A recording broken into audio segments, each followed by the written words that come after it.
Rubén García Servet, Madrid, 1958. Teniente general del Ejército del Aire, piloto militar, diplomado de Estado Mayor y diplomado por el Colegio de Defensa de la OTAN. También navegante avanzado de la USAF. Antiguo comandante del Centro de Operaciones Aéreas Combinadas de la Alianza Atlántica con base en Torrejón de Ardoz. Habla inglés, francés y alemán. Se licenció en Derecho y Ciencias Políticas y en Sociología. Es doctor honoris causa por diversas universidades españolas y extranjeras. Es académico de la Europea de las Ciencias y de las Ciencias Militares. Está además distinguido con las medallas, entre ellas Caballero de la Legión de Honor francesa y de la Liberación de Kuwait, entre otras.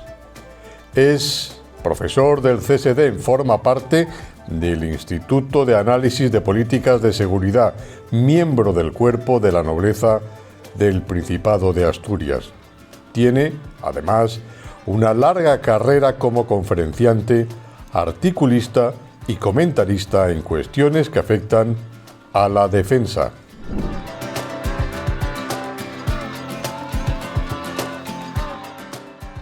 Bienvenidos, queridos amigos de Territorio Líder, a una nueva entrega desde este programa universitario que se produce y se emite desde el campus CED Udima en Collado Villalba, Madrid.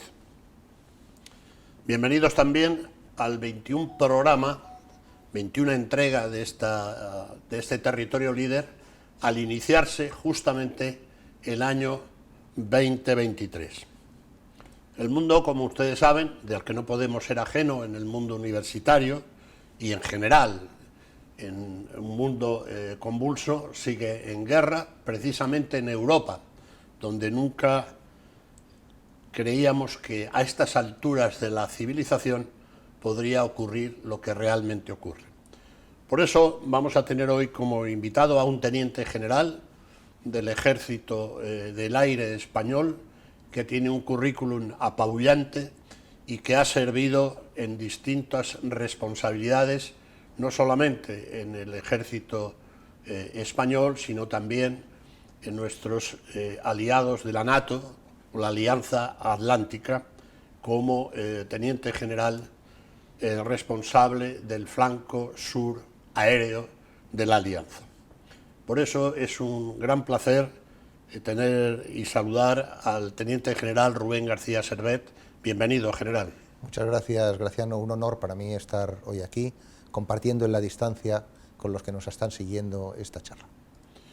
Yo creo que un poco estudiando el currículum brillante del teniente general, hay temas de grandísima actualidad y sobre todo también en esta conversación universitaria, que es de lo que se trata Territorio Líder, y como su nombre indica, es un territorio de líderes de la sociedad civil, pero también de la sociedad militar y escasamente de la sociedad política. Algunos hay, pero básicamente de lo que es el liderazgo, la preparación y los valores que no cambian o no deberían cambiar del mundo universitario.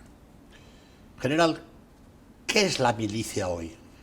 La milicia es una parte de la realidad social. No reconozco esa distinción entre la sociedad civil, militar, política. Somos la sociedad española, que es única y encarna una serie de valores, de los cuales pues la milicia es una parte. Milicia como vocación, indiscutiblemente es una profesión vocacional. Milicia como profesión, a la que uno consagra lo mejor de su vida, y como tal, con total normalidad, como digo, una parte más, una expresión más, un poco particular de la sociedad española que la sustenta. ¿Y usted cree, con sus años de experiencia y ese currículum abigarrado del que hablaba antes, que la sociedad española actual, incluso las nuevas generaciones, tienen cabal idea de lo que es un profesional de la milicia?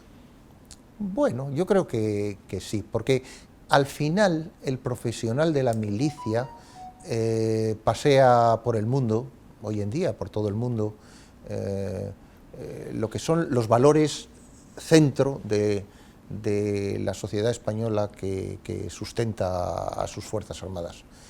Yo creo que hay una idea. Es verdad que hemos vivido durante demasiados años una mala enfoque y una mala interpretación que ha llegado a crear muros de separación en lo que en realidad fluye como un todo, ¿no?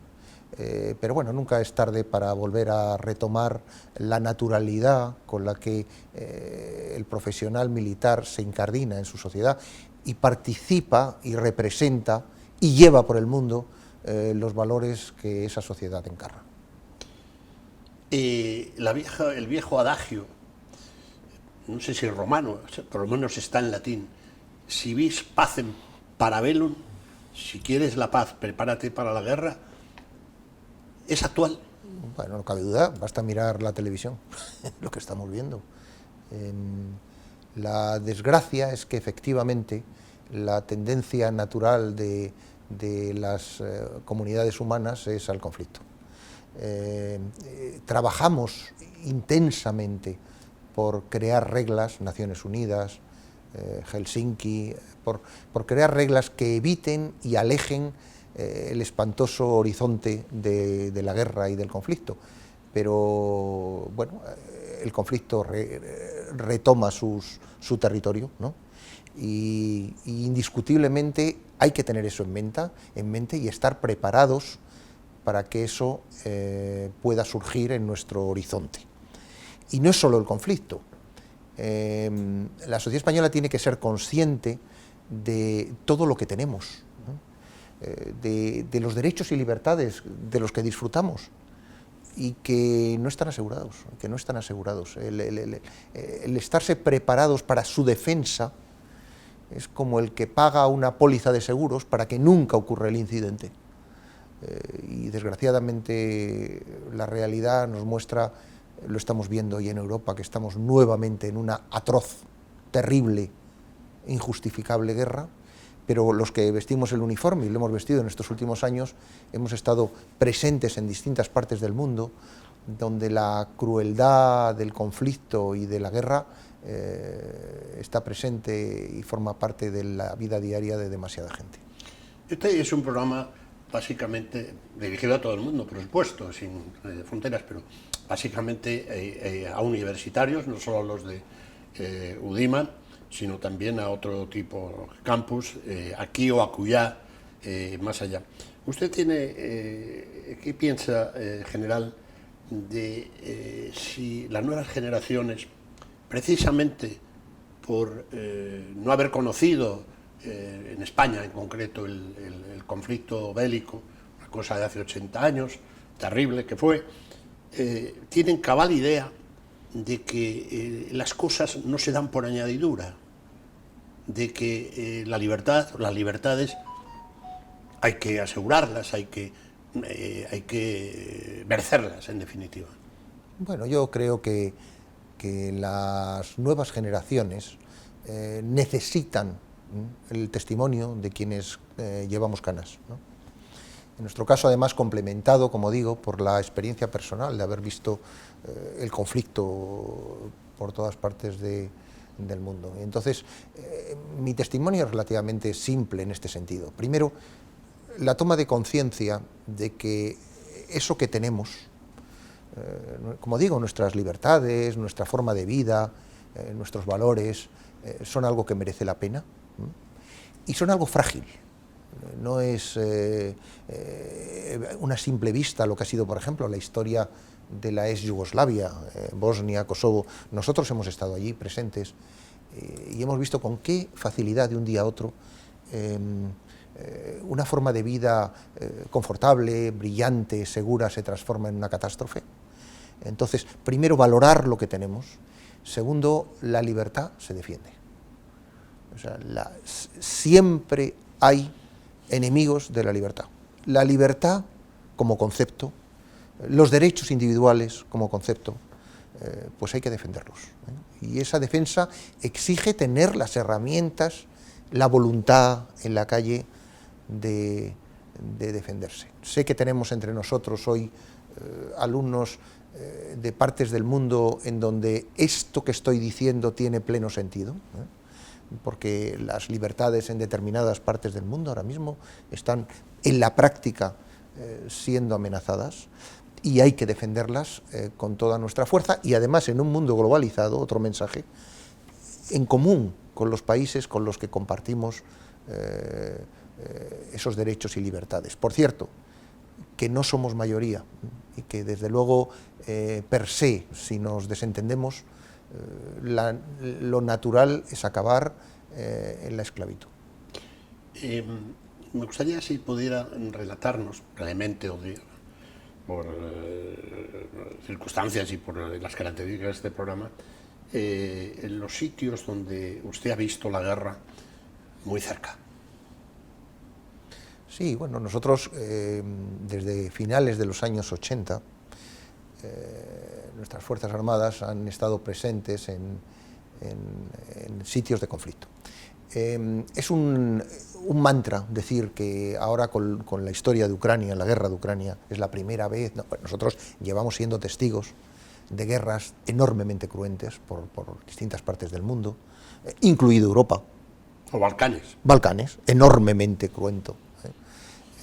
Y entonces el testimonio de lo que allí ha ocurrido pone los pelos de punta. De un día para otro, comunidades pacíficas que tenían unas relaciones razonables, civiles, de paz, se transforman por el virus del enfrentamiento, del odio, se transforman en sitios invivibles, en donde aparecen las mayores atrocidades.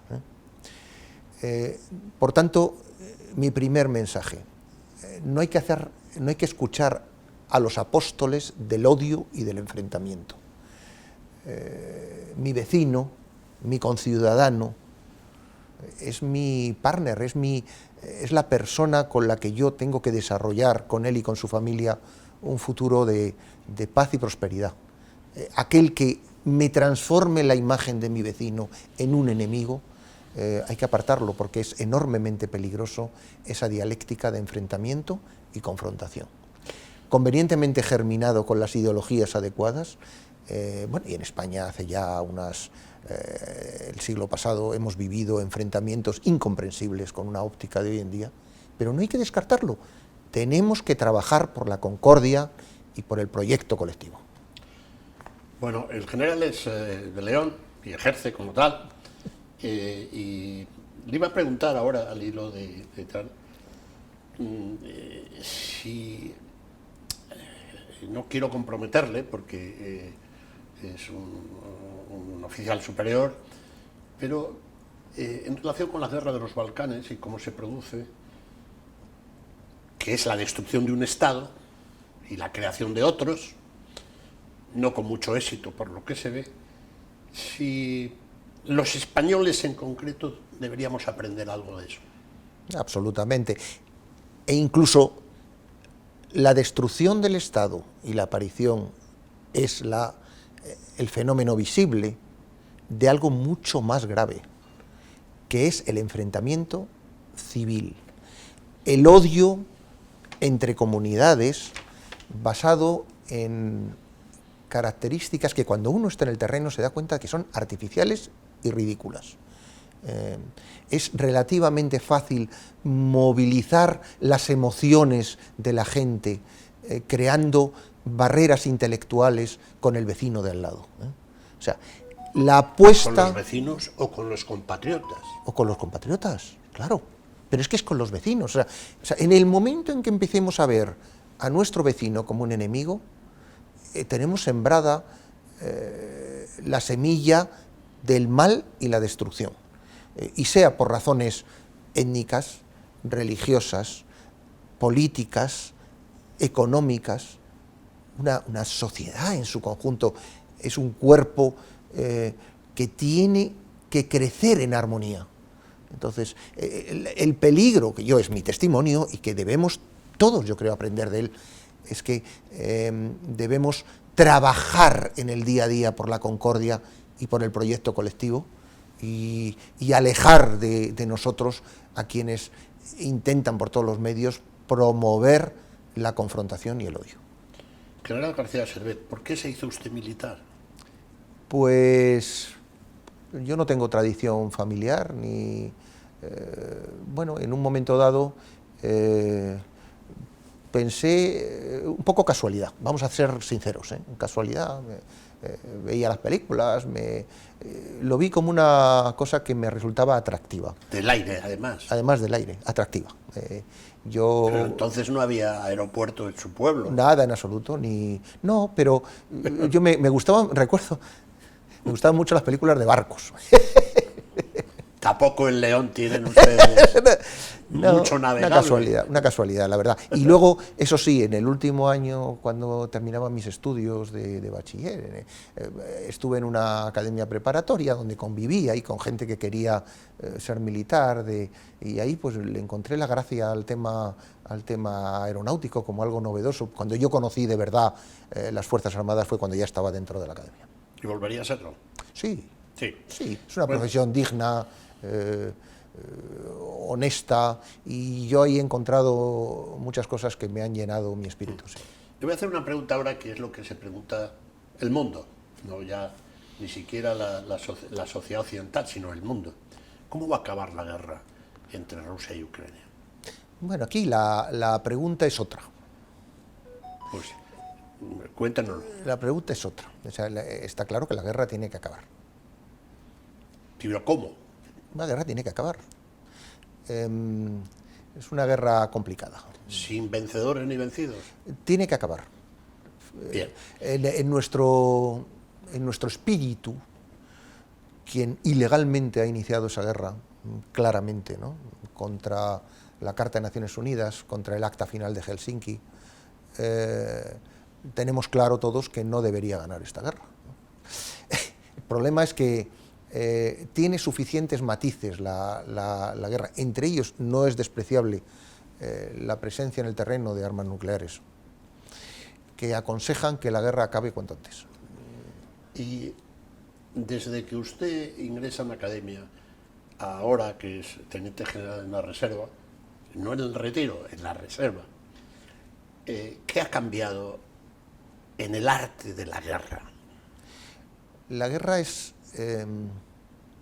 como tara y como desastre máximo de las relaciones humanas, tiene una larga tradición de los conflictos que ha habido desde hace más de 2 siglos, ¿no? Y todos ellos han ido dejando su pozo en una serie de elementos que adornan las condiciones de un ejército que es capaz de ganar una guerra, que el objetivo es ganar la guerra. Todo eso forma parte del código de valores. Perdone, ganar militarmente sobre el terreno una guerra, porque después se puede ganar y perder. Sin lugar a dudas. En el relato histórico. Sin lugar a dudas. Tenemos ejemplos. Sin lugar a dudas. Sin lugar a dudas. De entrada, la guerra que a nosotros como sociedad española imaginamos es una guerra de justa causa, ¿no? Entonces, una guerra que primero su victoria nos va a permitir el hacer prevalecer nuestros valores. Justa causa. Y segundo, que hay que ganarla en el terreno. Para ganarla hacen falta instrumentos, que son las Fuerzas Armadas, dotados de un código de valores muy específico, que comparte con la sociedad española, pero que lleva a sus máximas consecuencias en el terreno. Y esos códigos de valores son los que impartimos en nuestras academias militares. Por cierto, código de valores que en su esencia están muy alineados con los valores históricos de la universidad. Valores de rigor, profesionalidad, abnegación. Compañerismo. Compañerismo. Entonces, ese código de valores son los que de alguna forma alimentan una forma de enfocar la vida profesional ante el mundo y ante la propia sociedad. Quería preguntarle, ¿cómo entiende usted, cuál es la razón de que una parte de la sociedad opulenta occidental, una parte y muy significada en ideología, se oponga siempre a la inversión en gasto de defensa? Yo creo que forma parte del debate libre de una sociedad democrática, ¿vale? Ahí, para que eso se produzca muchas veces en términos difícilmente entendibles, probablemente es resultado de que hay cosas que no se han explicado bien, ¿no? Hay cosas que no se han explicado bien. La sociedad democrática, la inversión en defensa es, como digo, el pago de la póliza de seguros ante lo que nos pueda ocurrir. Hay dos efectos: un efecto de unas Fuerzas Armadas bien constituidas económicamente y moralmente es ganar la guerra, pero hay un efecto que es la disuasión. Un país que está bien dotado militarmente no sufrirá agresión de los vecinos, porque sabrán que la respuesta puede ser ahí dura, es donde entra la el si vis pacem para ver. Efectivamente. Que es para evitar la guerra, no para hacerla. Para evitarla. Para evitarla. Bien, pero bueno, dicho lo cual, también es cierto que la inversión en defensa tiene componentes que frecuentemente no hemos sido capaces de explicar en condiciones. Es decir, la investigación y desarrollo tecnológica de alto nivel en el país cuelga de la inversión en defensa. O sea, las grandes tecnologías... El Internet. Las grandes tecnologías. Ahora mismo España acaba de dar el gobierno el paso para financiar el desarrollo del futuro avión de combate europeo con alemanes y franceses. Las tecnologías que ese proyecto va a desarrollar van a estar en la base doble uso de las tecnologías del futuro. Aviones que funcionan en una nube de combate con unos sistemas de sensores, de tecnologías cuánticas, todo eso, y eso está en el núcleo de la investigación y desarrollo de defensa. Por tanto, el tema de defensa, la inversión, tiene un componente adicional muy importante, que debe ser invertido en capacidades propias, de desarrollo propio, hoy en día ampliadas a los desarrollos europeos. Vamos a hacer un cambio rápido, que nos queda poco tiempo.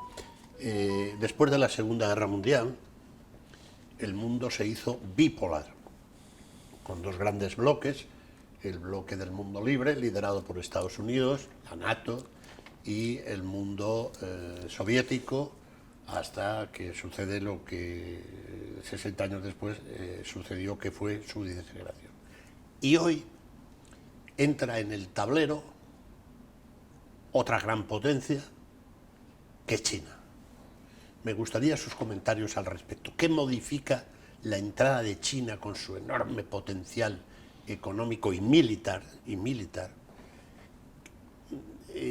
¿Dónde nos lleva eso? Pues vamos a verlo. O sea, el desarrollo per se de una gran potencia no implica automáticamente guerra ni conflicto. O sea, aquí el tema, hay que trabajar en una integración de la enorme potencia china en un mundo en paz. Vamos a verlo. Lo que sí que echo de menos, y eso es claro, y es nuestro futuro, necesitamos, como el agua, una autonomía estratégica en Europa. O sea, nosotros, España... O sea, como un actor de primera magnitud en defensa. Absolutamente. Ya lo es económico, ya lo es en tecnologías, en investigación y desarrollo. Necesitamos afrontar el mundo con un criterio propio nuestro, con nuestros aliados más cercanos europeos. Bueno, pero ya existió la UEO y desapareció. Bueno, bien, por eso digo que verdaderamente es bueno tener una voz y una capacidad de influencia en el mundo, lo cual no desdice el hecho incuestionable de que estamos alineados en el mundo occidental, de que nuestro vínculo transatlántico con los Estados Unidos en seguridad y defensa es un factor de nuestra estabilidad, pero echo de menos una voz en el mundo europeo como la ha habido en todos los siglos de historia hasta ahora. No me encuentro confortable en una Europa que no sea protagonista de este nuevo mundo que se nos abre. Sí, pero tiene que ser una Europa unida. Indiscutiblemente. Porque ni siquiera lo que han sido las grandes potencias como Francia o Inglaterra, que también está en la NATO, no está en la Unión Europea, volverá, pero no está.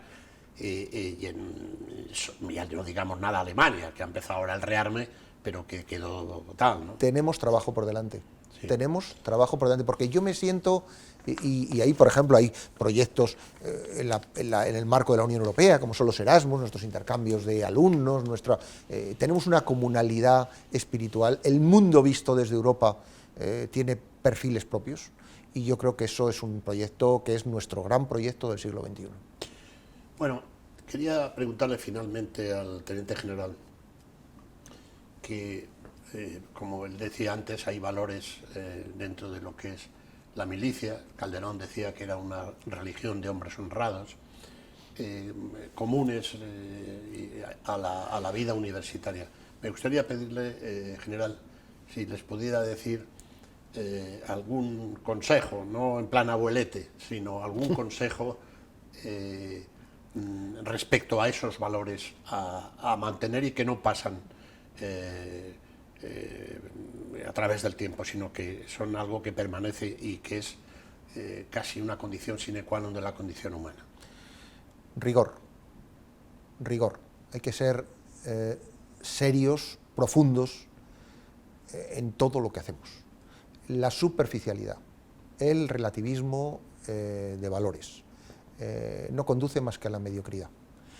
Y no nos podemos permitir, en el pleno siglo XXI, tener ciudadanos mediocres. Necesitamos ciudadanos capaces de tener una voz propia, como ciudadanos perfectamente formados, y gente que construya un futuro brillante en nuestro mundo occidental.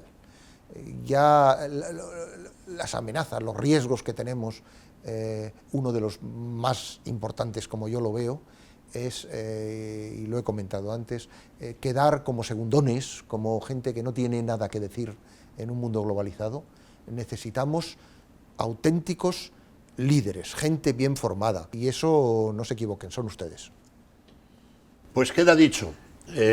Yo creo que son apreciaciones de un líder de la sociedad que ha hecho una gran carrera a través de la milicia, que no es fácil, y yo solo me queda, general, agradecerle su presencia en este campus, en este programa Territorio Líder, y decirle que está en su casa y que siempre estamos abiertos a la gente que tiene algo que decir y algo que enseñar. Muchas gracias. Un placer, un honor, y reiterar que tienen ustedes una misión entre las manos, los centros educativos superiores, esenciales en lo que vaya a ser nuestro futuro. Muchas gracias por la invitación.